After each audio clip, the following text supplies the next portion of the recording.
ఇప్పుదండి ఇగో మేము hi friends, ఏం చేస్తున్నారు? బాగుండరా? ఈరోజు సండే అండి. ఈరోజు సండే గురించి మేము ఇంటికన్నా ఉన్నామని పని లేదు. మీ టిఫిన్లు చాయలు అయినాయా? అన్ని టిఫిన్లు అయినాయా? మేము అయితే చాయ్ తాగినాం. రేటు తాగినామండి. పొద్దుగాల నుంచి 10 గంటలకు తాగినాం. రేట్లు వేసినాము ఈరోజు అందరం. ఎందుకంటే ఆదివారం ఉంది కదా, సెలవు ఉంటుంది కదా, ఇంటికనే ఉన్నాము. ఇక అందుకని ఇతనికి పని లేదు, పిల్లలకి స్కూల్ లేకుంటుంది, ఏం లేకుంటుంది, రెస్ట్ అని లేట్గా వేసినాం. ఇప్పుడు ఇక అన్నం వండినాం, పచ్చడి ఉండే, పచ్చడితో పెరుగుతో తిన్నాం. ఇప్పుడేమో గోకరకాయ జిగుముతున్నామండి. గోకరకాయ పెట్టుకున్నాం ముందర. గోకరకాయ చాయ్ తాగినాం, చాయ్ తాగుతున్నాం. మీ టిఫిన్లు అయినాయా? అన్నీ అయినాయా? అవి అయినాయి. అదే నేను వెళ్ళిపేస్తున్నాను. నువ్వు ఎందుకు అట్లా చేస్తున్నావు?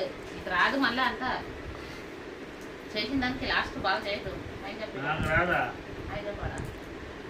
హాయ్ ఫ్రెండ్స్, ఏం చేస్తారు? బాగుండరా? చాలా బాగున్నాం. మనం ఏడు బాగున్నారా? అందరి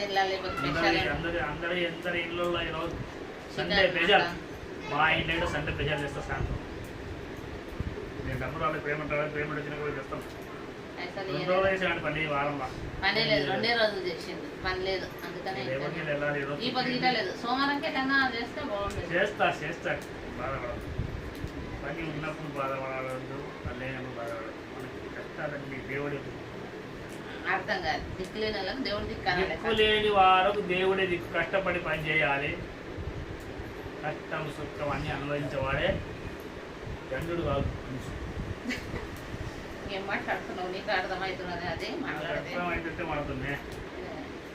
మేమైతే గోకరకాయ పచ్చికాయలు వేసి రేపు గోకరకాయ చేస్తాం. టిఫిన్లు తింటారు పిల్లలకు. పచ్చిమిరపకాయలు వేస్తే మా చిన్నమ్మాయి తినదు. పచ్చిమిరపకాయలు వేస్తే కారం పొడి వేయాలి అంటది. పల్లీలు అవి వేసి, పల్లీలు ఉన్నాయి, పల్లీలు కొంచెం పైన ఎండకు వేయాలి.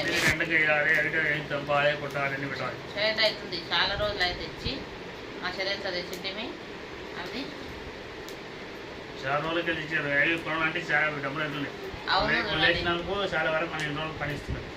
మన ఇష్టం వచ్చిన కొట్టుకుంటున్నాం, హ్యాపీ చేసుకుంటున్నాం. కూర పప్పు అవు మా శరీరంతో పచ్చడి పిచ్చడి అని వేస్తున్నాం. తెచ్చినందుకు చాలా రోజుల నుంచి మాకైతే కొనకమే లేదు చూడండి. లేకపోతే 1/2 కిలో పల్లీలు 40 రూపాయలు. 1/2 కిలో పల్లీలు 40 ఉంటుంది ఉండదు. 1/2 కిలో. ఇప్పుడు అంత తెచ్చినప్పటి నుంచి అయితే మేము పల్లీలు కొనకమే లేదు చూడండి. ఇంకా ఇంట్లో ఉండదు కదా, పలగొట్టుకుంటున్నాం చేస్తున్నాం. లేకపోతే ఎంత తిప్పలు అయిపోతుండేది తెలుసా మాకు. ఇప్పటికైనా ప్రతి ఒక్కటి కొనుక్కొని తినికనే పైసలే మిగిలాయి. పైసలు చల్లకుండా ఇక్కడ కష్టం. Bye friends.